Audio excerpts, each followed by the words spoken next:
Hello students, तो crash course के इस वीडियो सीरीज में आज हम लोग लेंस मेकर फार्मूला देखेंगे।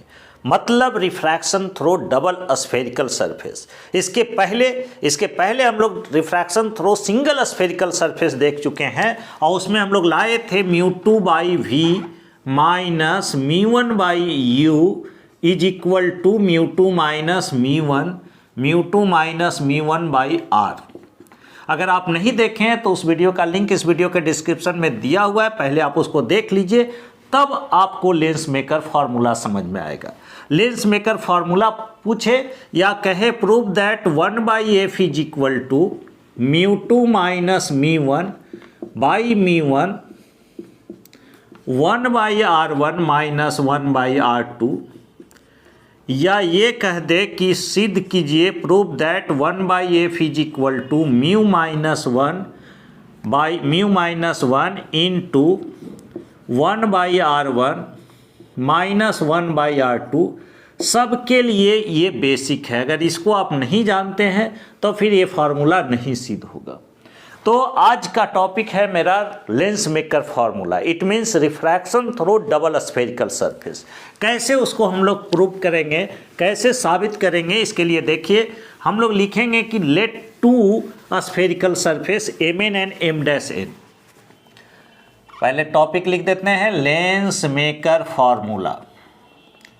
लेंस मेकर फार्मूला इसको कहा जाता है,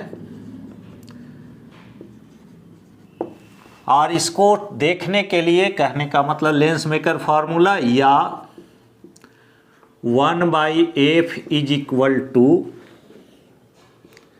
μ2 minus μ1 by μ1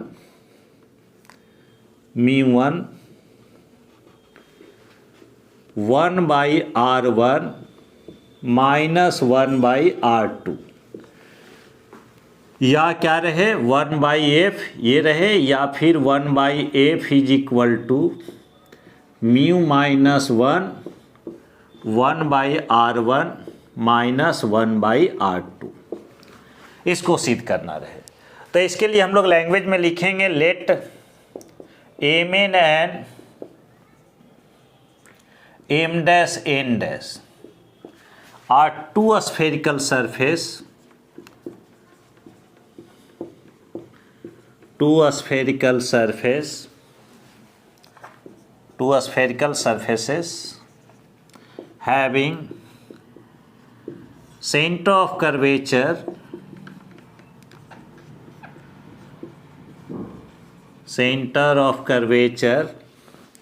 C1 and C2। इसके सेंटर ऑफ कर्वेचर क्या है, C1 एंड C2 है। A point object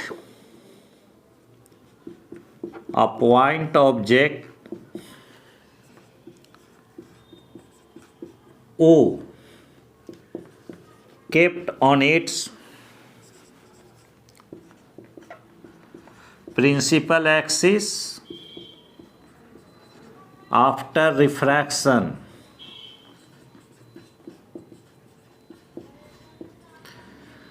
through these two spherical surface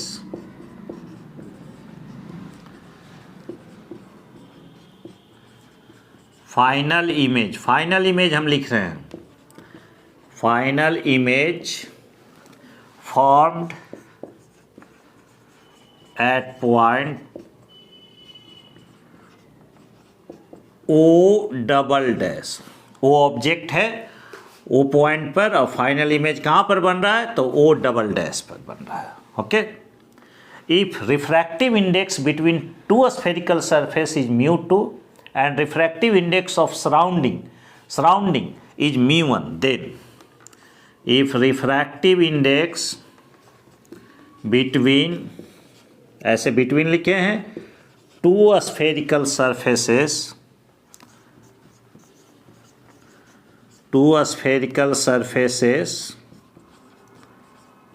is μ2 and refractive index of surroundings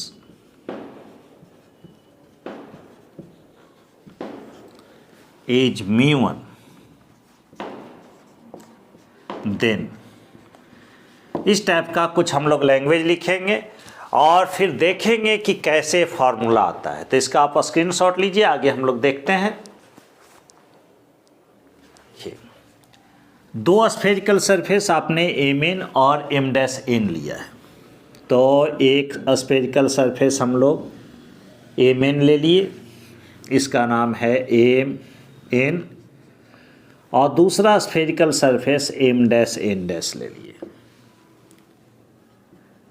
m', n'। अब mn स्फेरिकल सरफेस का सेंटर कुछ इधर होगा, m', n' का इधर होगा। ओके, ये m', n' है, यह mn स्फेरिकल सरफेस।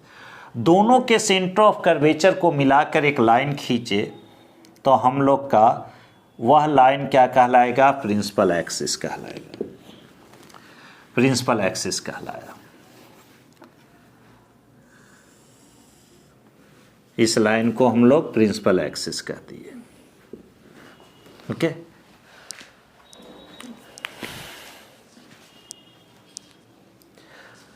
अब देखिए, अब इस प्रिंसिपल एक्सिस पर हम लोग एक ऑब्जेक्ट रखे हैं O, तो यह ऑब्जेक्ट हो गया। अब इससे कोई भी प्रकाश किरण, लाइट रे, इस टाइप से पहुंचेगी पहले mn स्फेरिकल सरफेस पर, mn स्फेरिकल सरफेस पर। जैसा कि आपको पता है कि इधर का इस सराउंडिंग दोनों स्फेरिकल सरफेस के बीच का मीडियम का रिफ्रैक्टिव इंडेक्स हमने μ2 लिया है, इसके बाहर सराउंडिंग का रिफ्रैक्टिव इंडेक्स हमने इधर का μ1 और इस तरफ का भी μ1 है। अब यहाँ पर जब रे पहुँची है, रे ऑफ लाइट, तो इसका रिफ्रैक्शन होगा। रिफ्रैक्शन को समझने के लिए यहाँ पर हमको एक परपेंडिकुलर खींचना पड़ेगा। परपेंडिकुलर के लिए देखिए, इसके इस स्फेरिकल सरफेस के सेंटर ऑफ कर्वेचर से हम लोग मिला देंगे, तो जो लाइन बनेगा सेंटर ऑफ कर्वेचर को जोड़ने वाला, वह इस स्फेरिकल सरफेस के, ये सपोज कि C1, इस स्फेरिकल सरफेस के इंसिडेंट पॉइंट पे नॉर्मल होगा। अब ये नॉर्मल हो गया। अब क्या है? n नॉर्मल, n1 कह दो, ये नॉर्मल हो गया n1। अब यहाँ पर ये रे जो है रेरर मीडियम से डेंसर मीडियम में जा रहा है। रेरर से डेंसर कैसे आप समझ गए, तो आपको लेकर चलना होगा μ2 ग्रेटर देन μ1। तो ऐसे स्थिति में ये टुवार्ड्स नॉर्मल बेंड करेगा। तो ऐसे इसको तो जाना चाहिए था इस लाइन पे सीधे, लेकिन ये ऐसे बेंड कर जाएगा, मुड़ जाएगा, तो ये नॉर्मल की ओर मुड़ गया। अब अगर जो यहाँ पर हम समझें कि यह रे अगला स्फेरिकल m' n' के लिए यह इंसिडेंट पॉइंट हुआ, इसको अगर जो हम लोग कहें P और इसको कहें Q, तो ये Q पॉइंट पर इंसिडेंट हुआ है m' n' सरफेस के लिए। तो यहाँ पर रिफ्रैक्शन को समझने के लिए इस m' n' सरफेस के स्फेरिकल सरफेस के सेंटर ऑफ कर्वेचर से मिलाना होगा। तो चलिए मानकर चलते हैं कि m' n' का सेंटर ऑफ कर्वेचर यह C2 पॉइंट है, C2। अब इससे इसको हम लोग मिला दिए, तो यह Q पॉइंट पर जाकर नॉर्मल होगा, Q पॉइंट पर नॉर्मल होगा, नॉर्मल होगा। लेकिन Q पॉइंट पर जो रे पहुंच रही है वो हमको लगेगा कुछ यहाँ से आ रही है, कुछ इस पॉइंट से आ रही है। तो इसको डॉटेड में हम लोग मिला देते हैं।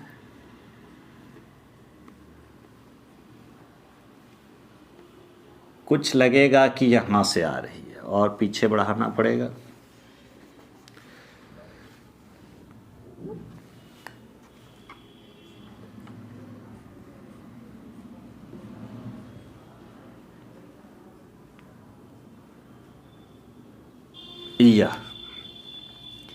तो यह पॉइंट हुआ O', जो कि ऑब्जेक्ट O का वर्चुअल इमेज होगा। अब यहाँ पर यह नॉर्मल है, red line surface m' n' के लिए तो ये डेंसर मीडियम से रेरर मीडियम में जा रहा है, तो रे towards away from the normal bend करेगा, तो यह मुड़ कर ऐसे प्रिंसिपल एक्सिस के चलिए ओ डबल डैश पॉइंट पर पहुंच गया।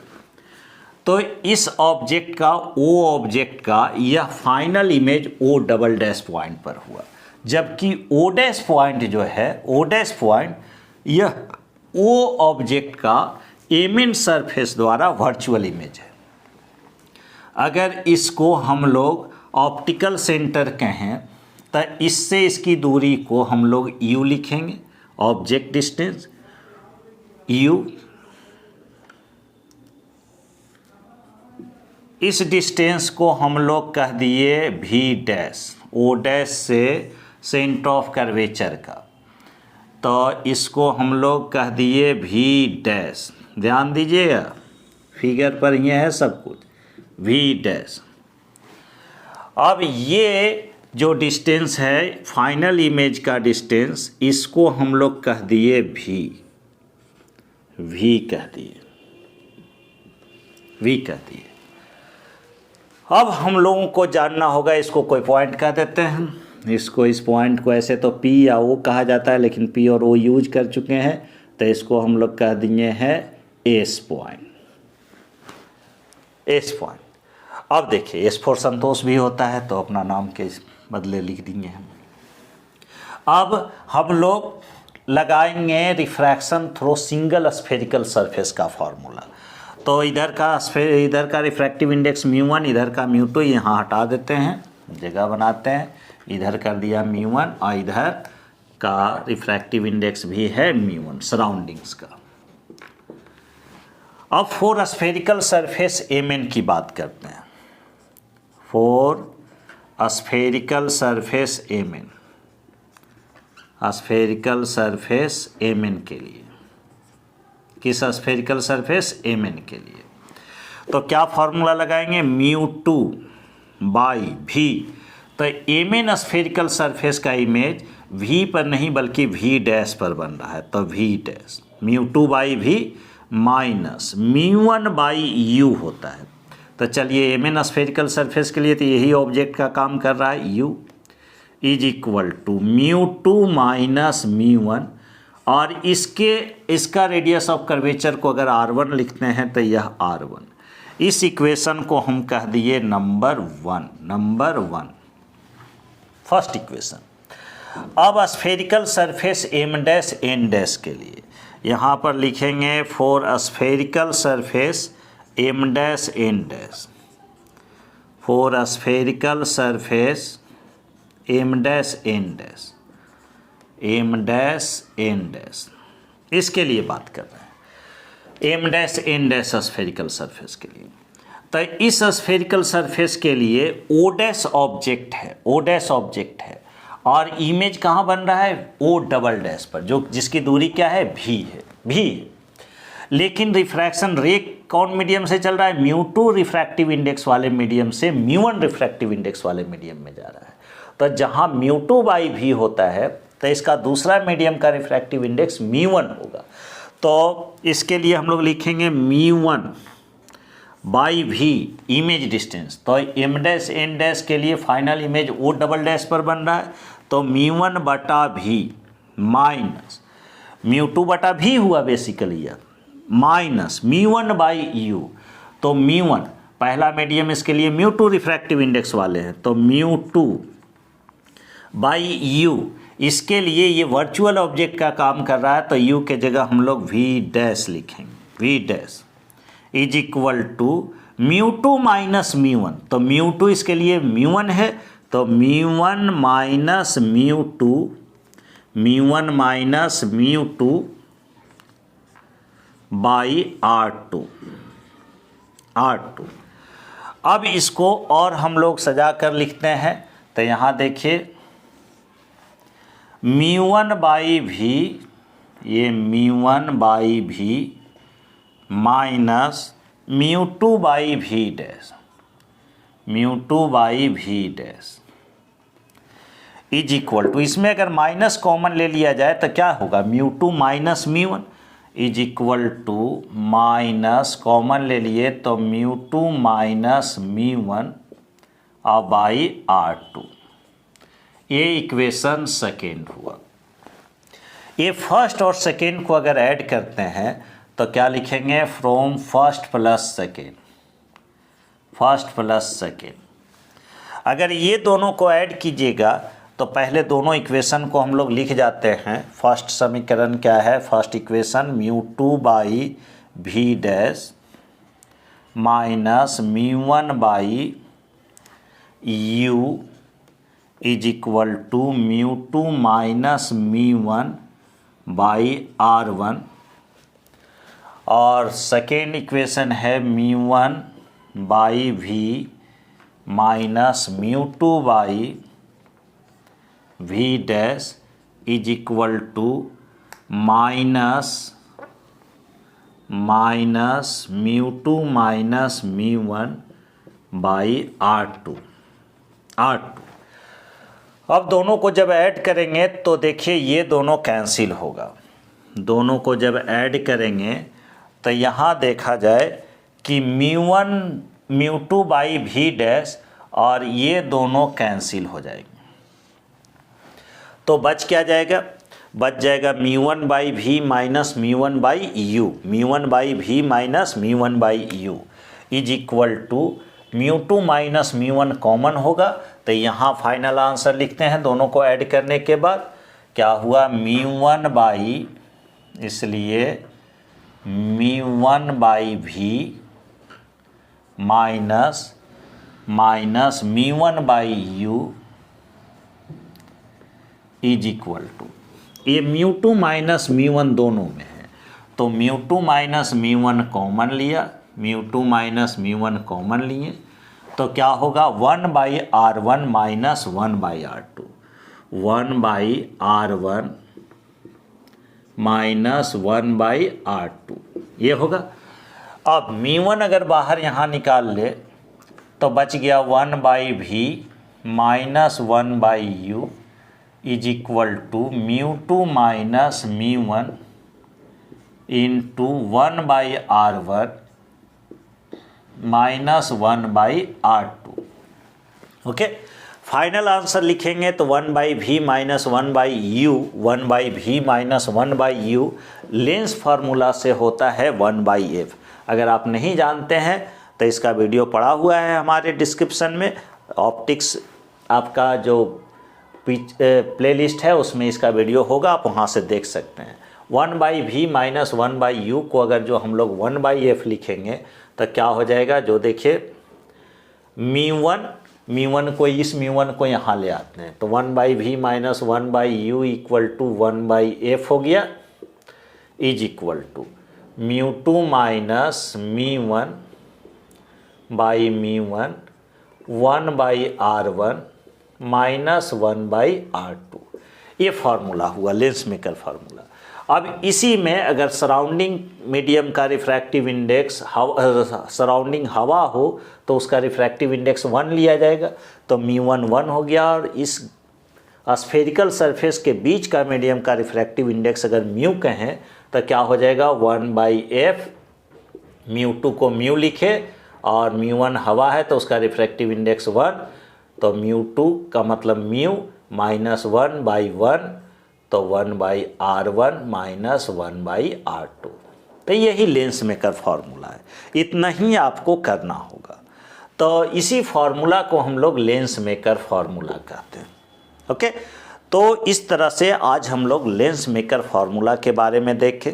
आप एक बार और ध्यान से इस वीडियो को पॉज करके थोड़ा धीरे धीरे करके देख लीजिएगा, नोटबुक पे लिख लीजिएगा।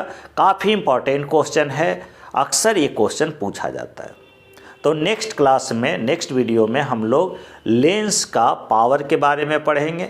उसके बाद फिर दो लेंसेस एक दूसरे से d दूरी पर सेपरेटेड हों तो equivalent focal length, equivalent power के बारे में जानेंगे। वो क्वेश्चन भी बोर्ड के लिए काफ़ी इंपॉर्टेंट होता है। जुड़ने के लिए बहुत बहुत धन्यवाद। अपने दोस्तों के बीच भी वीडियो शेयर कीजिए, अच्छा लगे तो लाइक ज़रूर कीजिए। कोई दिक्कत हो तो कमेंट करना ना भूलें। Thank you.